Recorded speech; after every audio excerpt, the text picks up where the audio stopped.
C'est le patron de la première agence de communication française. Il conseille des ministres, des hommes politiques, de gauche comme de droite. Il était au cœur de la campagne présidentielle de Lionel Jospin en 2002 et préparait, qui sait, celle de Dominique Strauss-Kahn en 2011. Stéphane Fuchs, président d'Havas Worldwide, est l'invité de Média, le magazine. Havas Worldwide, l'ancienne Euro-RSCG, première agence française, numéro 6 au niveau mondial. Bonjour Stéphane Fuchs, bonjour. Bienvenue.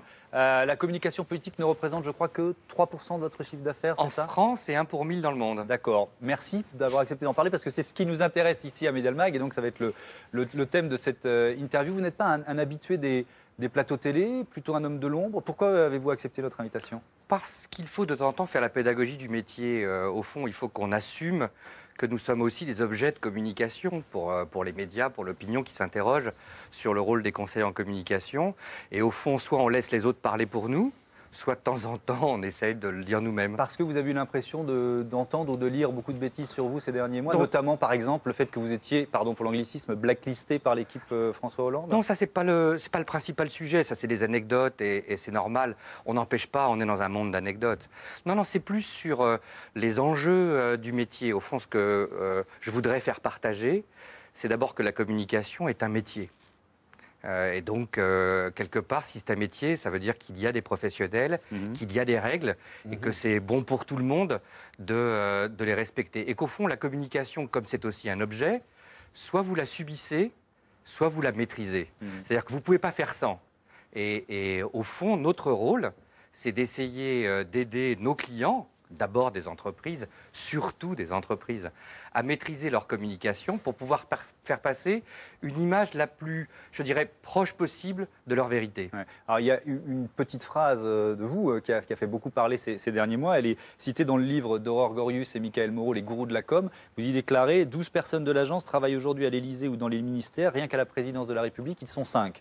Donc vous êtes dans quel ministère aujourd'hui, par exemple? Mais on n'est pas dans des ministères, puisque une fois qu'ils ont quitté l'agence, ils ne sont plus des salariés de l'agence. Vous jouez sur les mots. Et donc, vous avez des anciens salariés de qui vous restez proches, qui sont au ministère du Budget, au ministère de la Défense, on a cette vocation, au ministère de l'Intérieur. On a cette vocation comme grande agence, vous soulignez tout à l'heure notre rôle particulier, d'être un peu la première école de formation à la communication dans ce pays. Et donc, le fait que les entreprises, il y a 2 grands directeurs de la communication du CAC 40 qui ont été nommés récemment et qui viennent de l'agence, ou des cabinets ministériels prennent leurs équipes de communication dans l'agence, à la fois pour nous, c'est un élément de fierté, puis je vous dirais que par moment, c'est aussi un emmerdement, parce que ça nous oblige aussi à les remplacer, à recruter, et donc c'est pas si simple. Jean-Louis. Oui, on se connaît depuis longtemps, hein, donc... vous avez travaillé ensemble à la fin des années 80 auprès de Michel Rocard. Tous les deux, voilà, exactement. Mais par rapport à cette question-là, moi j'ai une question simple à vous poser, c'est est-ce que la puissance de votre agence est liée à votre capacité d'influence sur le gouvernement et sur l'Élysée? Est-ce que vous ne vendez pas cela à vos clients privés? Mais non, alors c'est une très bonne question, d'ailleurs elle permet du coup de casser un premier mythe sur le métier. Nous sommes par nature plutôt une agence de communication pour des grands comptes, des grandes entreprises françaises. Est-ce que vous pensez qu'un patron du CAC 40 a besoin de nous pour s'adresser à un ministre ou à un cabinet ministériel quand il a quelque chose d'important à leur dire? Ça peut aider. La réalité, Pardon, mais parce qu'au bout de 15 jours, les gens se connaissent. Tous les leviers d'influence sont importants. Non, franchement, si les gens nous achetaient pour notre carnet d'adresses, s'ils achetaient qui que ce soit d'ailleurs dans ces métiers pour le carnet d'adresses, ils feraient une erreur. Ce qui est utile, c'est qu'en réalité, qu'est-ce qui se passe dans le monde d'aujourd'hui? Et tu connais ça, tu l'as observé comme moi. C'est que nous vivons un monde dans lequel de plus en plus, je dirais, les univers se séparent. Le monde de l'administration vit dans son coin, le monde de l'entreprise vit dans le sien, avec d'ailleurs un espace-temps qui n'est pas le même, qui est celui de la mondialisation. Les médias vivent dans le leur, qui est aussi celui de l'immédiateté. Bien sûr. Vous faites le lien, mais on dit souvent de vous, vous êtes un peu le Goldman Sachs en fait, de la communication, c'est-à-dire que vous êtes à la fois partout, vous êtes partie prenante et qu'il y a même des conflits d'intérêts. Quand vous conseillez à la fois PSA et qu'en plus vous conseillez Arnaud Montebourg, c'est vrai qu'au moment du conflit PSA, alors, vous conseillez qui? La famille Peugeot et Arnaud Montebourg? Revenez d'abord ce qui serait intéressant à ce que serait la vraie définition du mot conflit d'intérêts. Non, mais d'abord, est-ce que oui ou non, excusez-moi, non, mais simplement, est-ce que ce soit clair pour le téléspectateur, est-ce que vous conseillez les deux parties dans le cas particulier? Je vais essayer de lui répondre. Donnez-moi la définition. Parce que sinon, on est dans des fausses querelles et c'est pas très intéressant. ce ne sont pas des concurrents. Le conflit d'intérêts, c'est quand vous travaillez pour des entreprises qui sont concurrentes. Si je travaillais pour PSA et pour Renault, évidemment que cela poserait un problème. Sauf si d'ailleurs les deux clients seraient éventuellement d'accord pour que je le fasse.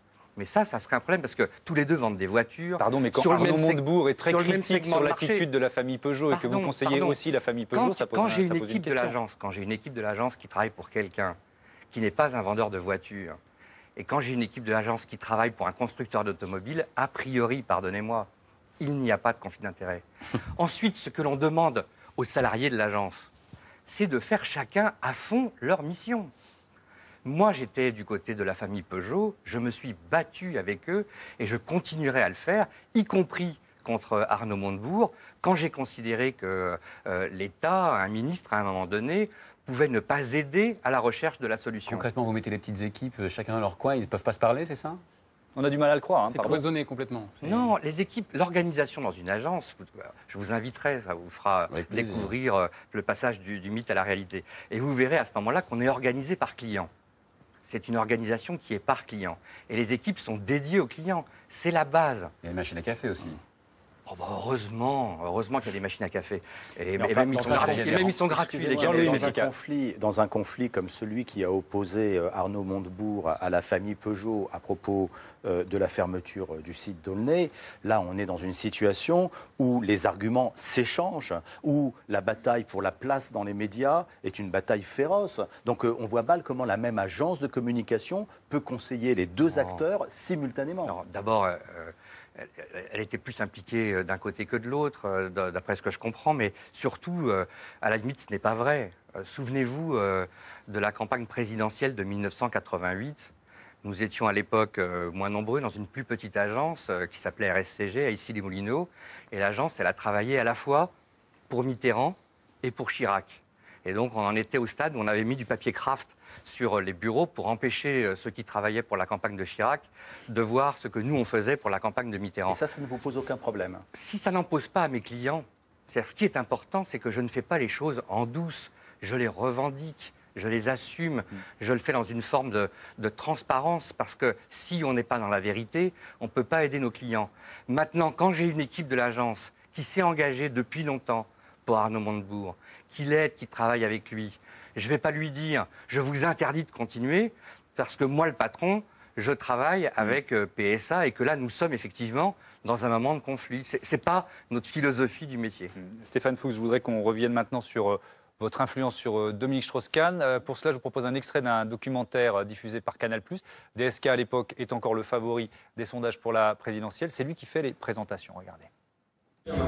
Maître Auguste, un des plus grands cabinets d'avocats de la place parisienne. Monseigneur Fuchs, un des plus grands cabinets mondiaux de conseil, de communication. Voilà. Anne Hamel, qui travaille avec M. Fuchs. Vous parlez de plus en plus librement de l'avenir de la France? Je parle volontiers du passé de la France, si vous voulez. Ça, c'est un aspect plus culturel. Je ne parle pas du présent de la France, parce que j'ai une autre responsabilité. Et comme tout citoyen français, je m'intéresse à l'avenir de la France. Je ne peux pas en parler, mais... On vous sent quand même plus libéré en ce moment. Vous m'avez senti prisonnier? Oui. Non. Ah si? J'ai appris mon métier de directeur du FMI. Allez, bonne journée. On vous entend souffler à l'oreille de DSK. C'est étrange de ne pas parler de l'avenir de la France quand même. Ça veut dire quoi? Vous le poussiez dans cette direction? À parler de l'avenir de la France, oui, évidemment. Alors que lui ne le souhaitait pas parce que c'était trop tôt par rapport à son entrée en campagne potentielle, pas à cet endroit c'est ça ou pas pendant cette prise. Maintenant, je trouve qu'au fond, plus vous êtes dans une logique assumée, moins vous trichez et moins vous êtes dans l'hypocrisie et plus les choses deviennent simples et lisibles. C'était quoi votre rôle auprès de DSK? D'abord, notre rôle a été auprès du FMI. D'essayer de transformer l'image d'une institution qui était une des plus honnies au monde.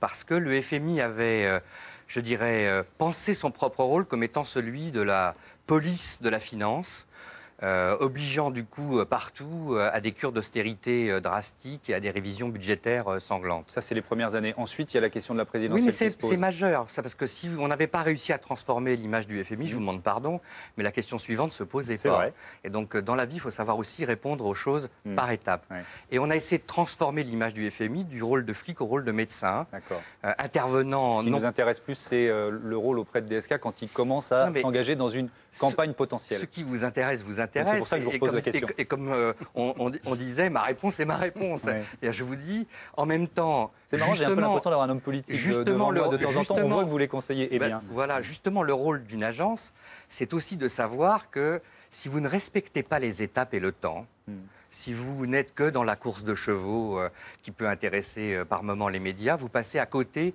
du vrai sujet. Et donc, pardon, je pense que si nous avons bien travaillé avec lui, c'est parce que nous sommes d'abord concentrés sur le vrai sujet qui était de faire du FMI l'institution qu'elle est redevenue aujourd'hui. Ensuite, votre mission, c'était quoi? De préparer l'opinion via la presse française à l'entrée en campagne de DSK, donner une envie de DSK aux Français, c'est ça? C'est ça votre job? C'était d'accompagner éventuellement son envie d'être président. Et pour accompagner éventuellement son envie d'être président, il y avait évidemment un travail qui consistait à être présent en assumant les contraintes qui étaient les siennes, c'est-à-dire les limites de la parole d'un directeur général du FMI qui est contraint à un devoir de réserve et à un éloignement. Vous le conseillez toujours aujourd'hui? C'est un ami, donc vous savez ce qu'on dit des amis. C'est la définition de Sacha Guitry. Allez-y. C'est ceux qu'on aime, même quand on les connaît. D'accord. Et donc, on va voir quelques images. Vous l'avez accompagné en Ukraine, c'était au mois de septembre à Yalta. Vous y êtes à titre d'amis, c'est tout? Non, Yalta, c'est un événement que j'organise. D'accord. Je suis membre du board de l'organisation qui organise ce sommet européen tous les ans. Et il se trouve que parce que Dominique est aussi un ami, il a participé à de nombreuses conférences de Yalta, dont la première il y a 8 ans, et il est revenu cette année. À Yalta, vous conseillez Viktor Pinchuk, qui est un milliardaire ukrainien. Alors, je ne vais pas rentrer dans la description de cet oligarque, mais il a une réputation sulfureuse. Non. Et ma question, c'est, vous êtes comme un cabinet d'avocats, c'est-à-dire vous défendez n'importe quel client? Pas n'importe lequel, mais d'abord, effectivement, on est comme un cabinet d'avocats, on défend nos clients. Et on choisit les clients pour lesquels on travaille. Il nous est arrivé de refuser de nous engager pour un certain nombre de clients, pour des problématiques de conflit d'intérêts parfois, et pour des problématiques d'éthique parfois également. Allez, une dernière question qui nous ramène à Dominique Strauss-Kahn sur le rôle de votre ancien collaborateur Ramzi Kiroun, qui est aujourd'hui chez Lagardère. Plusieurs journalistes qui ont enquêté sur l'affaire DSK affirment qu'il était notamment chargé d'éteindre les incendies liés à la vie privée de l'ancien patron du FMI. On va écouter Violette Lazare, qui est journaliste à Libération, qui décrit Ramzi Kiroun comme une sorte de superintendant. On l'écoute. Depuis que je travaille sur Dominique Strauss-Kahn, j'ai rencontré pas mal de ses proches, depuis l'affaire du Sofitel de New York, etc. Le nom de Ramzi Kiroun revient énormément comme un peu un chef d'orchestre, à la fois des rendez-vous politiques, et évidemment il y a des rumeurs qui circulent sur son rôle aussi au sein de la vie privée de DSK. Là, ce qui est intéressant avec ce papier, enfin le nouveau déroulement dans l'affaire du Carlton, c'est que pour la première fois, son nom est cité par quelqu'un sur un procès verbal. Il ne conseille pas simplement DSK sur sa communication. Il paye le loyer d'un appartement, il va récupérer les clés. Quand l'agent immobilier ne sait pas à qui il faut appeler, il appelle Ramzi Kiroun. Donc c'est un peu le secrétaire, ça fait un peu secrétaire général, quoi. Ce que décrit Violette Lazare, c'est dans les missions d'une agence de communication? D'abord, s'occuper des clés, payer le loyer de l'appartement. Ce qu'elle décrit, ça me chagrine que vous vous en fassiez l'écho comme ça. C'est-à-dire qu'elle dit elle-même, selon des rumeurs. Non, elle parle d'une procédure judiciaire. La procédure judiciaire la procédure judiciaire ne dit pas ce qu'elle dit. Ou alors citez-moi la procédure judiciaire. C'est ce qu'elle nous dit. D'accord. Elle, quand elle s'exprime là, elle dit quelque chose que je trouve à la fois assez méchant et assez triste. Le rôle d'une agence en communication, c'est de faire la communication de son client. Et seulement la communication de son client. Et donc, bien évidemment, ce qui arrive dans la vie privée de nos clients, nous n'en sommes pas responsables, je dirais même jamais responsables. Parce qu'il y a des frontières qui ne sont pas franchies. et qu'on ne peut pas franchir. C'est-à-dire, même si on doit considérer... Mais quand l'un de vos salariés prend son téléphone pour appeler des journalistes, quand il y a des articles qui vont sortir justement sur la vie privée de Dominique Strauss-Kahn, là aussi, il est dans son rôle, il fait pression clairement sur les médias. Excuse-moi, faire pression, j'adore le mot. À un moment donné, c'est les journalistes qui appellent et qui veulent avoir un accès, qui veulent avoir une réponse, ce qui est normal. Et donc le rôle des communicants, c'est de donner ces réponses. C'est pas parce que vous leur donnez les réponses, éventuellement, comme je le fais, en vous disant c'est dommage de propager une rumeur et de vous faire l'écho d'une rumeur du point de vue de la déontologie de votre métier. Ça vous regarde, mais c'est pas comme ça que je le ferai. Je ne fais pas pression, je vous réponds seulement. Merci beaucoup.